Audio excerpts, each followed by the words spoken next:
Hello, everyone, and thank you for tuning into the first segment of Hawk Talk. I'm Cody Marshall, and this series looks to bring you updates from the Perfect Game Collegiate Baseball League and the Amsterdam Mohawks. First, we'd like to thank Stan Hootie and the staff here at the Saratogian for letting us use their studio for this segment. So far through 2016, as of Sunday, the PGCBL standings currently look like this. The Oneonta Outlaws lead the East Division, a team that left the league and rejoined this year. They're currently 9-4, and they feature local Saratoga prospect Cam Coons on that team. Right behind them is the Amsterdam Mohawks at 9-6, one game back, tied with the Albany Dutchmen. Mohawk Valley Diamond Dogs, who started off 0-6, have gone on quite the hot streak, winning 7 of 8, now 7-7. Saugerties, who got off to a hot start, is in 5th at 6-7, and the Glens Falls Dragons struggling to find their identity. They're currently 2-13, 8 games back in the division. We take a look at the West, and the always favored Elmira Pioneers have found their way up to the top. They're 12-4, leading that division. The Utica Blue Sox, formerly the Utica Brewers, who have struggled in recent years, have found new ownership and new life. They are 10-5. A game and a half back. Then it's the Newark Pilots, the team who won the inaugural PGCBL championship, who are in 3rd at 10-7, 2.5 games back. The Victor Rail Riders, last year's runner-up, who surprised many by not only winning in the one-game playoff to advance to the divisional series. They're in 3rd at 10-7. They're in 4th at 9-8. The Jamestown Jammers, one of the 3 newcomers, 7-9, 5 games back. The Geneva Red Wings are next at 4-11, and rounding out is the Adirondack Trailblazers, also 4-11 and 7.5 games back. As far as the Mohawks are concerned, there's been a lot of talk about this year's team compared to last year's team and some of the numbers that stand out. Last year's Mohawks obviously finished 40-10, but like the Golden State Warriors this year, they set the record for the best regular season, but could not come away with the title. They were East Division champs, lost to Mohawk Valley 2-1. Through 15 games, which is where we stand thus far with Amsterdam, the team was 12-3, had a team batting average of .277 and a team ERA of .304. They also had 11 home runs. That was one of the things that they were noted for, had 24 at one point. Local CBS affiliate, CBS 6, nicknamed them Amster Slam for having 3 times as many home runs as any other team in the league. This year's Mohawks team, 9-6 through 15 games, on pace right now to reach that mark that Coach Keith Griffin always looks for, 10-10 through the first 20 games. The team average a little lower at .270, and the team RA a little higher at 4.15. So far through 15 games, the team has 7 home runs, but it does look like they have found some more power in recent games, especially with catcher Joe Genord, who slugged a walk-off home run to beat Mohawk Valley the other night at Shuttleworth. And with that, we'll get a quick word from our sponsors, and we'll come back with one of the starting pitchers on this year's Amsterdam Mohawks staff. There's no better way to kick off the summer than watching some of Saratoga's bravest and finest going head-to-head on the diamond, and all for a good cause. It's the first annual charity softball game pitting Saratoga Springs Firefighters Local 343 against Saratoga Springs Police PBA. The game is Saturday, June the 4th, starting at 7 o'clock. Admission is $10, but children 5 and under get in for free. And all the proceeds benefit Jake's Help from Heaven.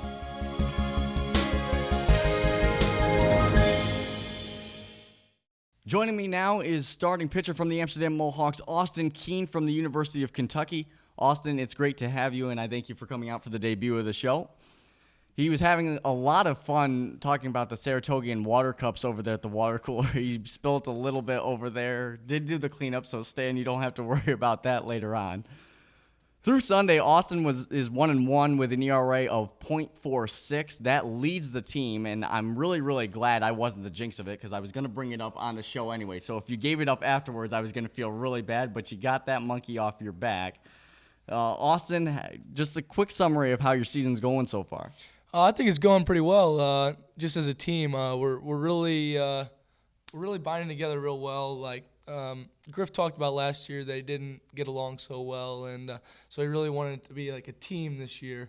And the guys are really molding together and really enjoying each other's company. And I think that for the most part, we're gonna have a really solid team as the year keeps going on. And certainly, we mentioned you play at the University of Kentucky. Your coach when you started there was Gary Henderson. He announced after the selection show occurred that he was going to resign from the University of Kentucky. He's now been hired at the Mississippi State University as their pitching coach. Your thoughts on that? I think it's just I think it's a little different. I mean, I liked him for the most part at Kentucky. He really helped me out with my pitching and really helped me understand how there was a lot to pitching. But I'm excited. I'm excited to have the new coach in, and he seems like a great guy, and I want to see what he's got in store for us. I'm really excited. He's a high energy guy, and so I mean it's kind of like we swapped with Mississippi State. We got their hitting coach, and they took our pitching coach. So I guess we'll see. So, and then, of course, both teams still in the SEC, so you'll be able to face Mississippi State. Any thoughts on maybe Gary Henderson knowing what you're bringing to the table should you guys face each other and you pitch against them? Absolutely not. I think I'm a new guy between even now and the start of when I became a freshman. I think, I'll have better stuff, and he'll know what to expect, but I like to prove him prove him wrong by being able to, beat him. Now, coming from Kentucky, and first you start off, you're a resident of Southern Illinois. You tell people that you're from St. Louis because it's just easier, even though that's a totally different state altogether. Playing in Kentucky, you come up here to Amsterdam. What is it like to have to come to an area of the country that maybe you've never been before, play baseball, and especially not only that, but you're playing baseball with guys that you really don't have that great of a relationship with, especially considering Tristan Pompey was supposed to come from Kentucky this year, so there would have been someone that you knew. Now you're the only guy from Kentucky on the team. What's that like? I think it's a lot different. I've never been to the Northeast ever. I thought the whole thing was going to be all big cities. And so seeing how, Amsterdam's just kind of a town on the side of a hill, it's pretty cool. It makes me feel a little more at home because I'm from Southern Illinois. And I was really open to the whole experience, and I'm excited to be here. Everything's been working out really well for me and the team. Now, entering Sunday, we mentioned you hadn't given up an earned run so far this season. Against Glens Falls, you surrendered that one in the first inning, and I believe it was 14 2/3 innings you had gone without allowing that earned run. As a pitcher, obviously, you try to block out everything, not only stats, but just all the noise that's around you. But did it ever cross your mind that you hadn't given up that earned run? And if not, how did you keep it out? Oh, it definitely did. Right when I came off in the first inning, I was like, dang it, it sucked. It sucked. I know my dad would remind me too, and I tried to keep it going as long as I could, and even after the game I was like, maybe it wasn't an earned run because I threw that ball into center field. I was really hoping they would give it an unearned, but yeah, it stung. But I mean, you got to give it up at some point. No one's ever made it through a season with a 0 ERA, and it wasn't going to happen this year either. I kind of like that thought there. Almost, if I commit an error on this play, I'm giving myself a shot to keep that streak alive right there. We're going to start a segment now called What the Hawk. We're basically going to ask Austin a bunch of random questions where he's going to fill in a blank or anything like that, not necessarily regarding baseball, though a lot of them are.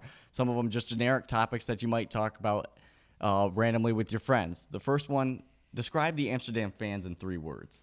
3 words. Rowdy, emotional, and awesome. Best hair on the Amsterdam Mohawks team this year? Nick Patton. No, hands down, Nick Patton. You seen that flow? Nick Patton was supposed to be a guest today, although I transcribed some of the numbers, got him mixed up, and therefore was sending a text message to a random number instead of him. He could not make it, but we hope to have him on a future segment in the future. Looks a little bit like Noah Syndergaard, although he does not pitch. He plays first and third. We move on. The one-hitter past or present Major League player that you would not want to face if you're on the mound. Albert Pujols, absolutely. No matter if he's old right now, he was my idol back in the day, and I would never want to face him. He's just the absolute man. Now, is there one pitcher in the league currently now or when you obviously started following baseball that you try to model yourself after? I think Carlos Martinez. Carlos Martinez, he plays with a little bit of an edge, and he's he just plays a high energy guy, and he's mean dude. You don't want to go up there and face him just because he's got nasty stuff, and great team guy as well. The one pitch currently not in your repertoire right now that you'd love to learn to throw? Whew. Probably splitter. I mean, it's not too good for your arm, but I mean, I used to throw it, and it was pretty decent, and they kind of scrapped when I got to college, but I'd like to relearn it. Gary Henderson, the one interaction I was around him with, said that recruiting at the University of Kentucky, when it comes to pitchers, he goes, they'll get guys who say they have 4 pitches and they're currently working on the knuckle curve, and he says, we don't care as long as if you can't spot the fastball. So obviously sticking with that right there. And I think we've gotten a little bit of a hint so far through this, but your favorite baseball team? Definitely the St. Louis Cardinals. Yep, the Pujols reference and the Carlos Martinez there. Now we get into one that's not about baseball. Who's your celebrity crush? Oh, man, there's 2. Carrie Underwood, that's everyone's celebrity crush at some point. Yeah, And, I'm going to try and see her in October. Lucky you. And the other one is Natalie Portman. Natalie Portman, because I'm a huge Star Wars fan, and she is one good-looking woman. So, yes, Natalie Portman. And we were talking before, you talked the University of Kentucky, you don't want to leave there, obviously, because of the co-eds down there. Oh, absolutely not. The jokester on this year's Amsterdam Mohawks team is? Oh, the jokester. Probably Tristan Carranza. He's, or Johnny. No, I'd have to give it to Johnny. Malatesta? Malatesta is nuts. That kid's crazy. He's the one who calls the umpires Terry, right? Yeah, he just came up with a random name. He calls every single umpire Terry. Basically what happened was up in Mohawk Valley, the umpire was making some questionable calls, and Johnny Malatesta just randomly yells out, "Come on, Terry!" And the way he does it, especially with his voice, is absolutely perfect, even though the home plate umpire's name was Jeb. People don't know this, but to some, you're known as... Boss. My nickname's Boss. Oss the Boss. Oss the Boss. Okay. There you go. So he doesn't use the Saratoga connection that was given to him earlier as far as Keen Ice. Oh, on the team, it's Keen Ice. My family, they call me Boss. Keen Ice, obviously, the horse that beat American Pharoah here in Saratoga over the summer. We move on to an easier question. Your favorite food? My favorite food, I really like Mexican food, but on this one I'm going to have to go with watermelon. Watermelon's by far my favorite food, and I'm going to tell you why.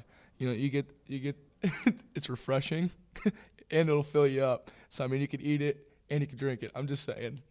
All right, I can get along with that. What's your walkout music? Obviously, you said that you don't have one here with the Mohawks, but at the University of Kentucky you do, and that is? Hell's Bells. Hell's Bells, it gets me hyped up before the game and makes me feel kind of like a badass. Trevor Hoffman was the one who used that when he was with the San Diego Padres, so makes sense as a pitcher. Who's the best hitter you've ever faced so far? Best hitter I've ever faced? Oh, I mean, I faced a lot of guys in college that are great hitters, but I'm going to have to go back to high school. And a buddy of mine who I hope he doesn't see this because he'll give me crap for it for the rest of my life. His name is Jordan McFarland, and he was probably the best hitter because, I mean, him and I would go back and forth. But in high school, I would get guys out, 95% of the time. And this kid, it seemed like every other time I'd either get him, he'd get me. So it was like a 50-50 kind of deal, and that's a heck of a batting average. And is he currently playing college ball now? Yes, he's committed to Arkansas. He just got drafted this year's MLB draft, but I think he'll end up going to Arkansas. So you could end up facing him again. Arkansas also competing in the SEC. The one song on your playlist that people would be shocked to know is on there. Probably a little bit of Fergalicious. Okay. All right. Fergie, the member of the Black Eyed Peas at one point. Do you have a favorite quote? A lot of players, especially athletes now, we talked about Steph Curry has the tattoo, "I can do all things." Some people have used that one. But do you have a quote that is either a motto or something that you think about when you're trying to reach your goals? Yeah, absolutely. I have a quote, and my dad reminds me of it pretty much every single day. It's "Walk softly, but carry a big stick." It means, don't try to, catch the attention of everybody. Just kind of, sit back, but watch them or let them watch you be successful. Don't brag about it. Just take everything humbly, and when it's your time to shine, it's your time to shine. And then the final question that we've got, AJ Gora, the pitching coach for the Amsterdam Mohawks. He's worked with a lot of guys. He's done some good work so far through this part of the season. You get to work with him all the time, and the best way to describe AJ Gora is how? Goofy. I think AJ and I have a really good relationship, even just start of the season. He's a great guy. I almost ended up at Austin P, actually, so I could have been playing for him. But he's a great dude. We connected immediately. We like to joke around, but when it comes time to get your stuff done, he'll remind you of it. He'll be like, here's the deal. There's time for joking and having fun, and there's time where you really need to lock in. And he's good at both. He knows when it's his time to really settle the guys in, and he's a heck of a pitching coach. And we hope that at one point throughout the season we'll talk with Garrett Bye, but Garrett Bye said obviously he had the yips, and we'll get into that maybe at a later date down at South Florida. Mm-hmm. And he's credited with Coach AJ Gora of his exact words were, he's fixed me, and it's shown. Garrett's control has been there, and certainly he's become more effective out of the bullpen. Well, that'll do it for us here with Capital Region Sportsnet and Hawk Talk. We thank Austin. We thank you again for joining us for the first one, and we wish you the best of luck for the rest of the season. I really appreciate it, Cody. Thank you. The Mohawks are in action again starting tomorrow and have 35 more games to go in this campaign as they look to once again regain the PGCBL crown after losing it last year, after defending it for 3 years straight. I'm Cody Marshall, and we hope you will tune in next week for the next edition of Hawk Talk.